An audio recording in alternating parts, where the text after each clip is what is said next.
Hello friends, स्वागत है आपका अपने यूट्यूब चैनल IQ अभिषेक में। आज हम MPGK के मोस्ट इम्पोर्टेंट टॉपिक के बारे में चर्चा करने वाले हैं, जिसमें हम देखेंगे गुफाएं, फिर आएंगे आपके किले, फिर मंदिर, पर्व, उत्सव, त्योहार। ये जितने भी इम्पोर्टेंट है जो बार बार क्वेश्चन में रिपीट होते हैं या आने की संभावना है, क्योंकि ये एक ऐसा टॉपिक है जिसमें हर एग्ज़ाम में आपको MP के हर एग्ज़ाम में आपको इससे क्वेश्चन परफेक्ट देखने मिलते हैं, है ना। गुफाएं से भी आते हैं, मंदिर से भी आते हैं, और पर्व, उत्सव, मेले, इन सभी से बहुत क्वेश्चन बनते हैं और हर शिफ्ट में क्वेश्चन बनते हैं। आबकारी विभाग हो, पटवारी हो या फॉरेस्ट गार्ड हो, अभी जितने भी रिसेंटली एग्ज़ाम होंगे, उनके जितनी भी भर्ती होंगी, उनमें सबसे ज़्यादा इन्हीं में से इन्हीं टॉपिक से क्वेश्चन आते हैं, है ना।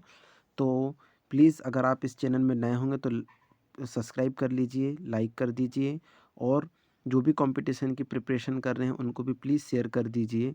चलिए स्टार्ट करते हैं हम सबसे पहले गुफाएं से। गुफाएं देख लेते हैं। तो पहले में है भीमबेटका की गुफाएं।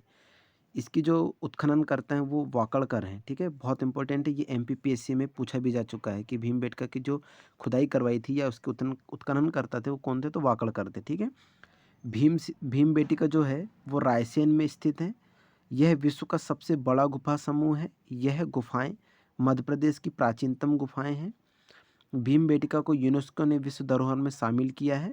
यह गुफाएं भारत में सबसे प्राचीन संस्कृति का प्रतिनिधित्व करती हैं। इससे बहुत सारे क्वेश्चन बनते हैं, ठीक है, भीमबेटका से। नेक्स्ट देखते हैं आदमगढ़ की गुफाएं। यह गुफाएं होशंगाबाद में है, ठीक है, आदमगढ़ की होशंगाबाद में है। और इसके जो पुरातत्व विभाग द्वारा उत्खनन किया गया था वो कौन थे, तो RV जोशी, ठीक है, RV जोशी ने किया था। तथा MD खरे के निर्देशन में 1960-61 में भारतीय पुरातत्व विभाग द्वारा उत्खनन किया गया था, ठीक है। कौन कौन थे, RV जोशी तथा MD खरे, ठीक है। आदमगढ़ की जो गुफाएं हैं वो विश्व विख्यात चित्रित शैलकृत गुफाएं हैं, ठीक है। अगला देखते हैं मगेंद्रनाथ की गुफाएं। यह गुफा 1 किलोमीटर लंबी है। वर्ष 2009 में मध्य प्रदेश के पुरातत्व विभाग ने इस गुफा की खोज की थी, ठीक है, 2009 में। यह गुफा रायसेन जिले के पटनी गांव के निकट स्थित है, ठीक है। अगला है कबरा की गुफाएं। बहुत इंपॉर्टेंट है ये भी। इन गुफाओं की संख्या कितनी है, 11 है। आखेट के चित्रों को मुख्य रूप से इन गुफाओं में उकेरा गया है। यह गुफा मध्य प्रदेश के रायगढ़ जिले में स्थित है। इन गुफाओं का निर्माण काल 5वीं शताब्दी का है, ठीक है। अगला देखते हैं मारा की गुफाएं। यह गुफाएं सिंगरौली में स्थित हैं। नेक्स्ट है उदयगिरी की गुफाएं। यह गुफाएं विदिशा में स्थित हैं, ठीक है। उदयगिरी गुफाओं की संख्या कितनी है, 20 है। यह गुफाएं चौथी 5वीं शताब्दी की, कब की हैं, चौथी और 5वीं शताब्दी की हैं। गुफा नंबर 1 व 20 जैन धर्म से संबंधित है। बहुत इंपॉर्टेंट है, इसको याद रखेंगे, ठीक है। ये दोनों को 1 से 20 तक जैन धर्म है, और गुफा नंबर 5 में वराह अवतार से संबंधित है, ठीक है। अगला है पांडव की गुफाएं। पांडव की गुफाएं कहाँ पे हैं, तो यह होशंगाबाद जिले के पचमढ़ी में स्थित है, ठीक है। इन गुफाओं में पांडवों ने अज्ञातवास बिताया था, ठीक है, इसलिए इनका नाम पांडव की गुफाएं नाम रखा गया, ठीक है। नेक्स्ट देखते हैं बिलोवा की गुफाएं। यह गुफाएं मध्य प्रदेश के ग्वालियर जिले में स्थित हैं, बिलोवा की गुफाएं, है ना। इन गुफाओं में शैलकृत शिव प्रतिमाएं हैं। इन गुफाओं का निर्माण काल 11वीं से 12वीं शताब्दी, ठीक है। अगला है शंकराचार्य की गुफाएं। बहुत इंपॉर्टेंट है ये, फॉरेस्ट गार्ड में आ भी चुका है। इन गुफाओं में शंकराचार्य ने शिव आराधना की थी, ठीक है। यह गुफाएं खंडवा जिले के धार्मिक स्थल ओंकारेश्वर में स्थित है। कहाँ पे स्थित है, ओंकारेश्वर में, ठीक है। नेक्स्ट है बाघ की गुफाएं। बहुत इंपॉर्टेंट है ये भी। इन गुफाओं की खोज कब हुई थी, तो 1818 में हुई थी, है ना। यह गुफाएं धार के पास बाघनी नदी के किनारे स्थित है। अगर पूछ ले कि बाघ की गुफाएं किस नदी के किनारे स्थित हैं, तो बाघनी नदी के किनारे स्थित हैं। अगला है इसमें कि निर्माण इसका गुप्त काल में हुआ था, चौथी से 5वीं शताब्दी में हुआ था, ठीक है। नेक्स्ट है इन गुफाओं में मुराल पेंटिंग कही जाने वाली चित्रकारी को देखने मिलता है। और इन गुफाओं की कुल संख्या कितनी है, 9 है, ठीक है। जिसमें गुफा नंबर 2 और 5 में बौद्धों की मूर्तियां हैं, ठीक है। अगला देखते हैं भृतहरि की गुफाएं। इन गुफाओं की कुल संख्या कितनी है, 9 है। यह गुफाएं उज्जैन में स्थित है, ठीक है। इन गुफाओं में रंगीन चित्र देखने को मिलते हैं। इनका निर्माण 11वीं शताब्दी में परमार वंश के शासकों द्वारा किया गया था। ये भी क्वेश्चन बहुत रिपीट हुआ है। भृतहरि की गुफाएं का निर्माण किसने करा था, तो परमार वंश ने किया था, ठीक है। इसमें फिर अगला देखो, इन गुफाओं का निर्माण कालिया देह के पास भृतहरि के सम्मान में कराया गया था। किसके सम्मान में, भर्तृहरि के सम्मान में किया गया था। ठीक है, चलो अगला देख लेते हैं अब इसमें मध्य प्रदेश के किले। ठीक है, मध्य प्रदेश के किले में सबसे इम्पोर्टेंट पहला है ग्वालियर का किला। ठीक है, इसका निर्माण किसने कराया था? सूरज सेन ने करवाया था, 8वीं सदी में करवाया था। ठीक है, इसको ग्वालियर के किलों को हम किलों का रत्न भी कहते हैं। ठीक है, किलों का रत्न भी कहते हैं, बहुत इंपॉर्टेंट है। अगला है कि इसमें प्रसिद्ध दरवाजे आलमगीर का दरवाज़ा, हिंडोला दरवाज़ा, गुजरी महल दरवाज़ा और चतुर्भुज दरवाज़ा, हाथीफोड़ दरवाज़ा, ये सब ग्वालियर के किले में मौजूद है। ठीक है, इसमें दरवाजे इमारतें में तेली का मंदिर, मान मंदिर, गुजरी महल, मदन महल, बादल महल, चतुर्भुज मंदिर, सासभोग मंदिर, ये सब कहाँ पे हैं? ग्वालियर में स्थित है। ठीक है, अगला देखते हैं इसमें धार का किला। अब तो ये जो धार का किला है इसको मोहम्मद बिन तुगलक द्वारा बनाया गया था। कब बनाया गया था? 1344 में। ठीक है, और इसमें जो इमारतें धार में कौन सी देखो, देवी कालिका का मंदिर, जंगल का मकबरा और खरबूजा महल और अब्दुल्ला शाह, ये सब कहाँ पे? धार में। ठीक है, धार के किले में। रायसेन का किला, तो इसका निर्माण किसने कराया था? राजा राज बसंती ने करवाया था। ठीक है, बहुत इंपॉर्टेंट है, इनके निर्माणकर्ता पूछता है पेपर में। ठीक है, और ये जो किला है रायसेन का किला, वो रायसेन जिले में स्थित है। ठीक है, कब निर्माण किया गया था इसका? 16वीं शताब्दी में किया गया था, है ना। यह किला किसके लिए प्रसिद्ध है? तो कुएं और बावड़ी के लिए प्रसिद्ध है ना। जो सीढ़ी नुमा जो बनता है, गहराई नुमा सीढ़ी नुमा, उसको बावड़ी कहते हैं। ठीक है, इसमें इमारतें कौन कौन सी? तो राजा रोहित महल और इत्रदान महल। ठीक है, अगला देखते हैं गिन्नौरगढ़ का किला, बहुत इंपॉर्टेंट है, फॉरेस्ट गार्ड में पूछ चुका है ये वाला, है ना पहले। इस किले का निर्माण किसने कराया था? तो महाराजा उदयवर्मन ने कराया था, किन्नौरगढ़ का किला। ठीक है, गिन्नौरगढ़ का, और ये कहाँ पे है? रायसेन जिले में है। और कब निर्माण हुआ था इसका? 13वीं शताब्दी में हुआ था। ठीक है, इस किले के पास तोते बहुत अधिक मात्रा में पाए जाते हैं। असीरगढ़ का किला, ये भी बहुत इंपॉर्टेंट है, सारे ही इंपॉर्टेंट है क्योंकि बहुत रिपीट हो चुके हैं ये क्वेश्चन और बार बार आ ही रहे हैं अभी भी, है ना। जितने भी वेपम के एग्ज़ाम हुए हैं आप चाहें तो मिला भी सकते हैं। फॉरेस्ट गार्ड का एग्ज़ाम देख लो या फिर इसके पहले के एमपी पुलिस का पेपर देख लो, कोई भी एग्ज़ाम देख लो, इन टॉपिक से आपको क्वेश्चन देखने को मिलते ही हैं। ठीक है, असीरगढ़ का किला, तो इसको अहीर राजा ने बनवाया था। ठीक है, और इस किले की दीवारों की ऊंचाई कितनी? 250 मीटर है। 16 से 17वीं शताब्दी में बनाया गया था, है ना। इसका दक्षिण का प्रवेश द्वार भी कहते हैं, है ना। असीरगढ़ के किले को दक्षिण का प्रवेश द्वार भी कहते हैं। अच्छा, इसमें इमारतें कौन कौन सी है? तो शताब्दी में प्राचीन शिव मंदिर और आशा देवी का मंदिर यहीं पे है। ठीक है, चंदेरी का किला भी बहुत इंपॉर्टेंट है। चंदेरी का किला, तो इस किले का निर्माण किसने कराया था? प्रतिहार राजा कीर्तिपाल ने कराया था। कब? 11वीं सदी में कराया था। ठीक है, यह किला अशोकनगर में बेतवा नदी के किनारे स्थित है। ठीक है, किस नदी के किनारे स्थित है? बेतवा नदी के किनारे स्थित है। ठीक है, अब इसमें तो ये वाली चीज़ें इंपॉर्टेंट नहीं है। ठीक है, अब देखते हैं अगला मंडला का किला। किस किले का निर्माण गोंड राजा ने? तो इस किले का, मंडला के किले का। अगर पूछेगा क्वेश्चन ऐसे ही बनाकर पूछेगा कि किस किले का निर्माण किस राजा ने करवाया था, ऑप्शन में दिया रहेगा किले का नाम, फिर बताना रहेगा। तो मंडला का किला किसने कराया था? राजा नरेंद्र शाह ने इसका निर्माण करवाया था। ठीक है, और ये कहाँ पे है? मंडला जिले में है। ठीक है, इस किले में निजाम शाह के द्वारा राज राजेश्वरी की स्थापना कराई गई थी। ठीक है, अगला है सबलगढ़ का किला। सबलगढ़ का किला के बारे में भी आप जान लेते हैं। ठीक है, तो इस किले का निर्माण मुरैना जिले के सबलगढ़ में हुआ था। ठीक है, मुरैना जिले में हुआ था। इस किले का निर्माण करौली के यदुवंशी राजा गोपी सिंह ने कराया था। किसने? यदुवंशी के राजा थे गोपी सिंह ने। ठीक है, 18वीं शताब्दी में हुआ था। नरवर का किला भी बहुत इंपॉर्टेंट है। इस किले का निर्माण किसने कराया था? तो राजा नल ने करवाया था। ठीक है, और ये 8 किलोमीटर के क्षेत्र में फैला हुआ है। और ये किला कहाँ पे? तो शिवपुरी जिले के नरवर में स्थित है। ठीक है, शिवपुरी जिले के नरवर में स्थित है। यह किला सिद्ध नदी के तट पर एक ऊंची पहाड़ी पर है। ठीक है, अगला है बांधवगढ़ का किला। इस किले का निर्माण भगवान श्री राम के लंका पर विजय पाने के बाद करवाया था। बहुत इंपॉर्टेंट हो जाता है ये क्वेश्चन। ठीक है, इस किले का निर्माण 2800 फीट पर्वत पर हुआ है। ठीक है, 2800 फीट ऊंचे पर्वत पर हुआ है। यह किला भाई का किला नाम से भी प्रसिद्ध है। ठीक है, भाई का किला याद रखेंगे। इस किले का विवरण नारद पंचतंत्र और शिव संहिता पुराण में भी है, इसलिए ये बहुत इंपॉर्टेंट हो जाता है। ठीक है, बांधवगढ़ का किला। ओरछा के किले के बारे में भी देखते हैं अब, बहुत इंपॉर्टेंट है ये भी। इन किलों का निर्माण वीर सिंह देव ने करवाया था। कब कराया था? 17वीं सदी में। ठीक है, तो ये सदी तो आप याद नहीं रखेंगे तो भी चलेगा, लेकिन इसके जो निर्माण करते हैं उनका नाम जरूर याद रखिएगा। ठीक है, और ये किस नदी के किनारे है? तो टीकमगढ़ के बेतवा नदी के किनारे पर स्थित है। अब यहाँ पे कौन कौन से मंदिर हैं? तो राज मंदिर, रामलला मंदिर, चतुर्भुज मंदिर, लक्ष्मीनारायण मंदिर और जहांगीर महल, ये स्थित है। मकड़ाई का किला, इस किले का निर्माण हरदा जिले में हुआ है और इसका निर्माण किसने कराया था? राज परिवार के राजा मकरंद शाह ने करवाया था। ठीक है, इस किले के पिंडारियों के हमलों से बचने के लिए बनाया गया था किसका? मकड़ाई का किला। ठीक है, चलो नेक्स्ट देखते हैं और कुछ महल इंपॉर्टेंट, उनको भी समझ लेते हैं। तो हिंडोला महल, हिंडोला महल कहाँ पे है? मांडू में। अच्छा, हिंडोला महल को इसलिए हिंडोला महल कहते हैं क्योंकि ये झूलता हुआ महल है ना, उसका बनाया ही वैसा गया है। हिंडोला महल मांडू में है। दाई महल मांडू में है ये भी। रानी रूपवती महल मांडू में है। जहाज महल मांडू में है। असरफी महल भी मांडू में है। हवा महल कहाँ पे है? तो चंदेरी में है। नौखंडा महल चंदेरी में है। जहांगीर महल ओरछा में है। गुजरी महल ग्वालियर में है और मोती महल भी ग्वालियर में। ठीक है, ये इंपॉर्टेंट है तो ये याद रखेंगे आप लोग। जयविलास महल कहाँ पर स्थित है? ये भी ग्वालियर में। मदन महल बहुत इंपॉर्टेंट है, जबलपुर में है ये। सतखंडा का महल दतिया में, ये भी बहुत बहुत इंपॉर्टेंट है। इत्रदान का महल कहाँ है? रायसेन में। और राजा रोहित महल रायसेन में। और कुछ महलों को भी देख लेते हैं। खरबूजा महल कहाँ पे है? तो ये धार में स्थित है, बहुत इंपॉर्टेंट है ये भी। ठीक है, राजा अमन महल कहाँ पे है? पन्ना में। और बघेलन महल मंडला में। ठीक है, ये हमारे कुछ क्या रहे?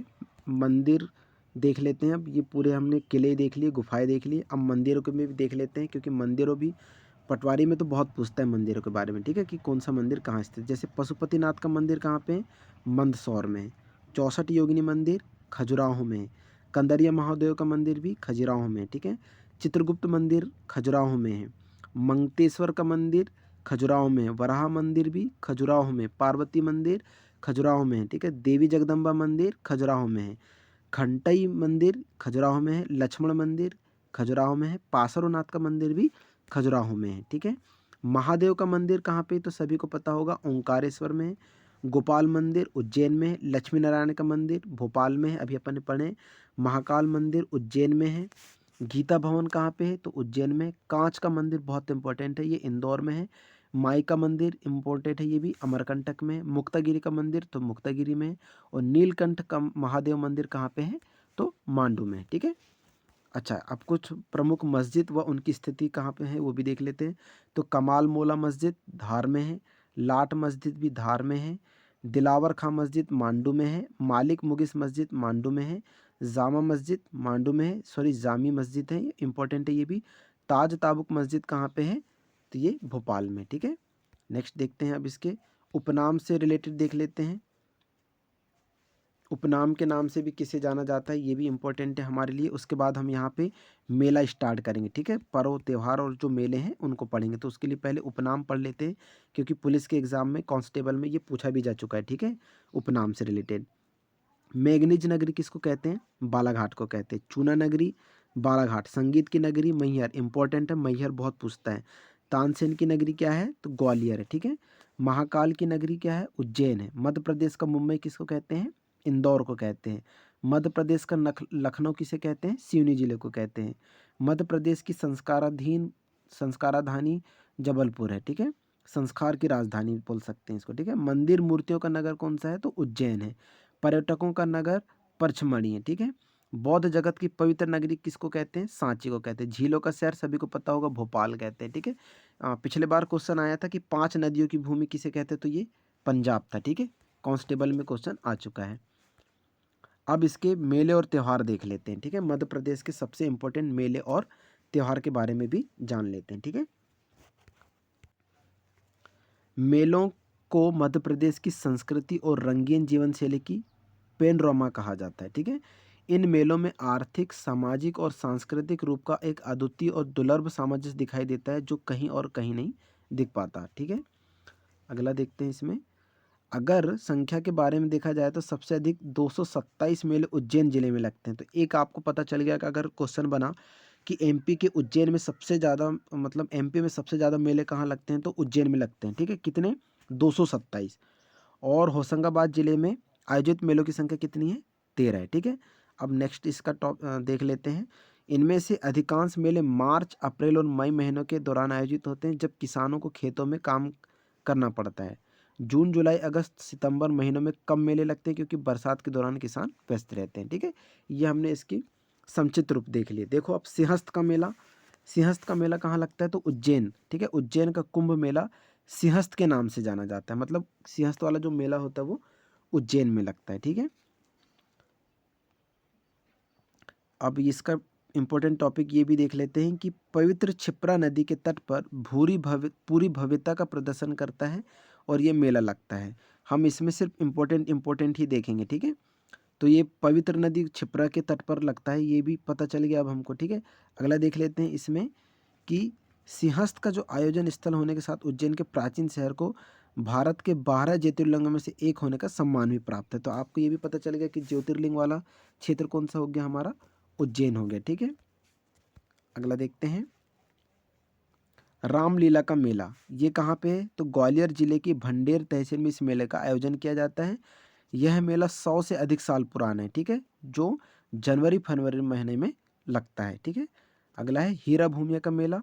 तो ये ग्वालियर गुना के और आसपास के क्षेत्रों में हीरामन बाबा के नाम से प्रसिद्ध है।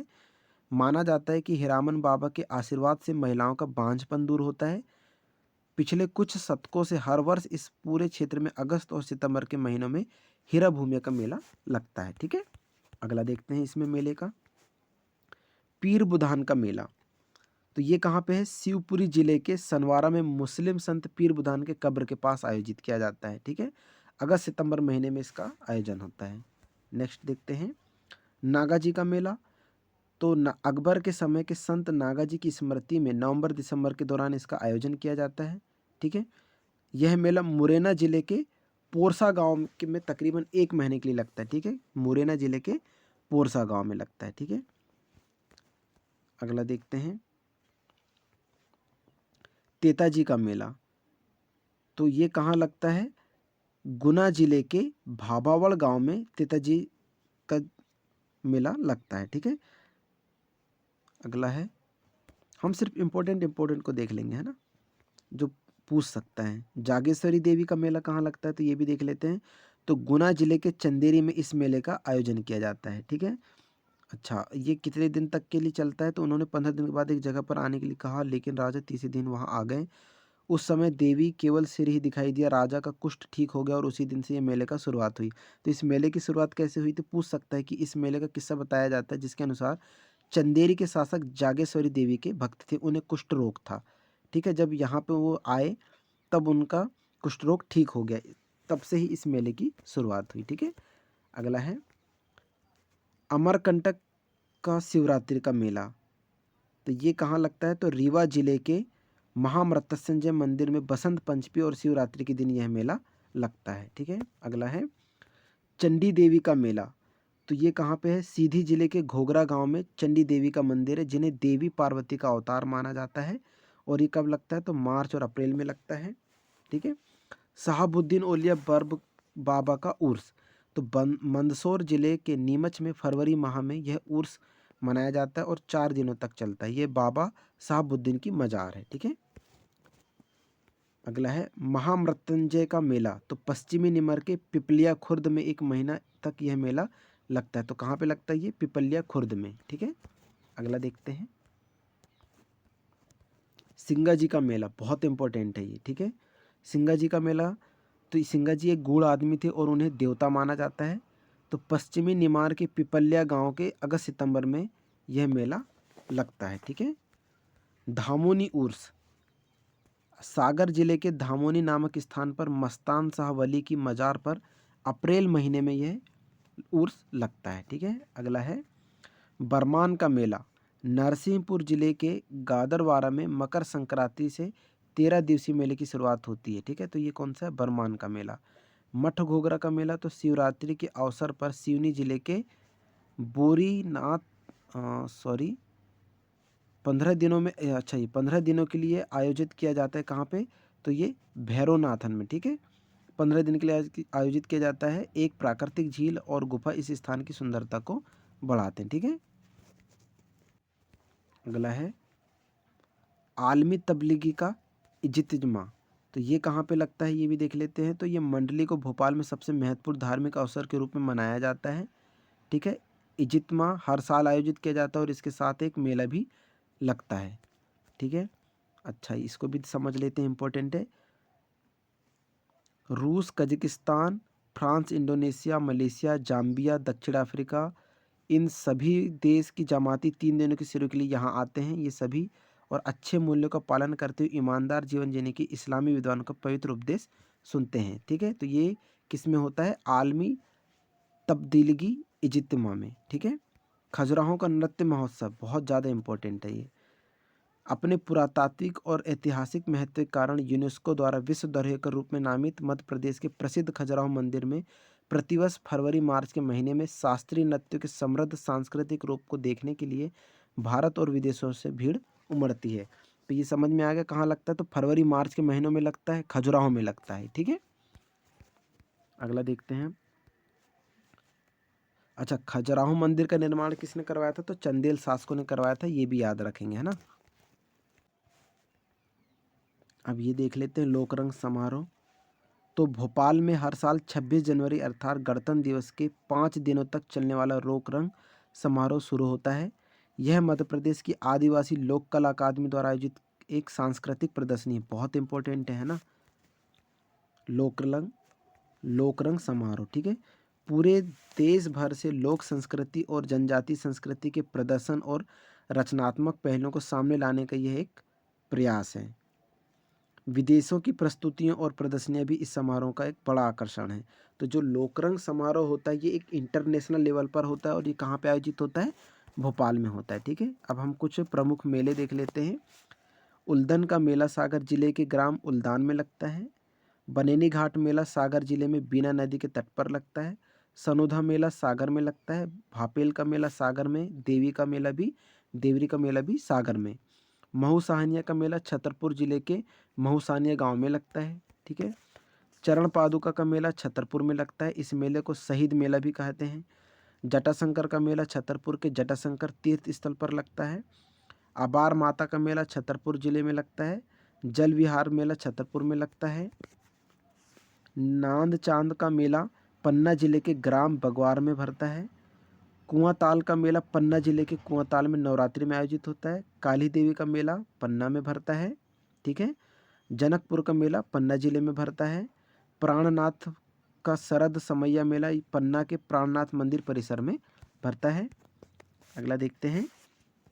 कुंडेश्वर का मेला कहाँ पे लगता है? टीकमगढ़ में लगता है। बड़े बाबा का मेला दमोह के कुंडलपुर में लगता है। लक्ष्मण कुटी मेला दमोह जिले के हटा रोड पर भरता है। कुंभ का मेला उज्जैन में है जो 12 वर्षों में एक बार लगता है। ठीक है, जागेश्वरी देवी का मेला गुना में। नागाजी का मेला पोरसा यानी मुरैना में। रामलीला भांडेर दतिया जिले में भांडेर में लगता है। अमरकंटक का शिवरात्रि का मेला शहडोल में।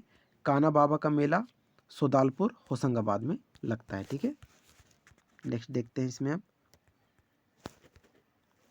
ये जितने भी मेले पढ़ रहे हैं हम बहुत इंपॉर्टेंट है। ठीक है, और सारों को पढ़ना बहुत ज़रूरी है क्योंकि एग्ज़ाम तो कोई भी कुछ भी पूछ सकता है ना।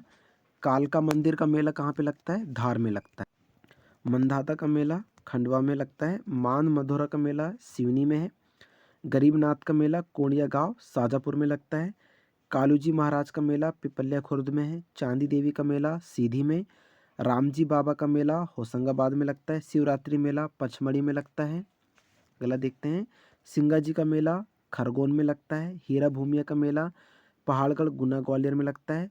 रावतपुरा सरकार मेला लाहौर भिंड में लगता है, लाहौर भिंड में। ठीक है, पीर बुधन का मेला शिवपुरी में लगता है। बाबा साहुबुद्दीन ओलिया उर्स नीमच में है। बरमान का मेला नरसिंहपुर में। जल बिहारी का मेला छतरपुर। तेजाजी का मेला भी अपन ने पढ़ चुके हैं, भाबाबाद गांव गुना में। धामोनी उर्स कहाँ पे लगता है? सागर में लगता है। ख्वाजा खानून का उर्स मेला कहाँ पे है? ग्वालियर में लगता है। पशु मेला ग्वालियर में लगता है। कंस मेला सबलगढ़ मुरैना। रामनवमी का मेला नया गांव। बड़ोनी मेला कहाँ पे लगता है? दतिया में। सोनागिरी का मेला भी दतिया में लगता है। सिद्धेश्वर मंदिर शिवपुरी में। राई नृत्य का मेला गुना में लगता है। दाऊदी का मेला मुरैना गांव में। नवग्रह का मेला खरगोन में। शहीद मेला सनावद में लगता है। चेती मेला व्यावरा में लगता है। ठीक है, अब हम कुछ आंचल वाले पर्व और उत्सव देखने वाले हैं। ठीक है, ये भी बहुत इम्पोर्टेंट है। ठीक है, ये भी याद रखेंगे आप। भगोरिया, ठीक है, मध्य प्रदेश के आंचलिक पर्व मतलब जनजातीय द्वारा किए जाते हैं उनके बारे में हम बात करने वाले हैं। तो जैसे भगोरिया है, तो यह मालवा क्षेत्र के भीलों का उत्सव है, ठीक है। जीवन साथी चुनाव करते हैं, उत्सव फागुन में मनाया जाता है, ठीक है। जीवन साथी का चुनाव करने के लिए इसका आयोजन किया जाता है। मेघनाथ, तो ये फागुन में गोंड आदिवासियों द्वारा पर्व मनाया जाता है। मेघनाथ को सर्वोच्च देवता मानते हैं, उनकी पूजा करते हैं। यह फागुन माह के पहले पक्ष में गोंड आदिवासियों द्वारा मनाया जाता है। इस अवसर पर आदिवासी कर्तव्य दिखाते हैं और पूजा अनुष्ठान करते हैं। मोस्ट इम्पोर्टेंट है, ठीक है, ये मेघनाथ का। गणगौर, यह महिलाओं का पर्व है जो मालवा क्षेत्र में वर्ष में 2 बार मनाया जाता है। भादो माह में इस उत्सव पर स्त्रियां शिव पार्वती का पूजन नृत्य करती हैं और अंत में प्रतिमाओं को विसर्जित किया जाता है, ठीक है। संजबा मामूलिया, ये कहाँ पे है? तो संजा मालवा क्षेत्र में कुंवारी लड़कियों का उत्सव है जो अश्विन माह में 16 दिन तक मनाया जाता है, ठीक है। इस दौरान दीवार पर आकृति अंकन और संध्या समय गायन किया जाता है। बुंदेलखंड क्षेत्र में ऐसे ही एक पर्व को मामूलिया के नाम से भी जाना जाता है, ठीक है। नोरता फॉरेस्ट में आ चुका है ये, ठीक है। दशहरे के पूर्व 9 दिन तक यह उत्सव महिलाएं बनाती हैं।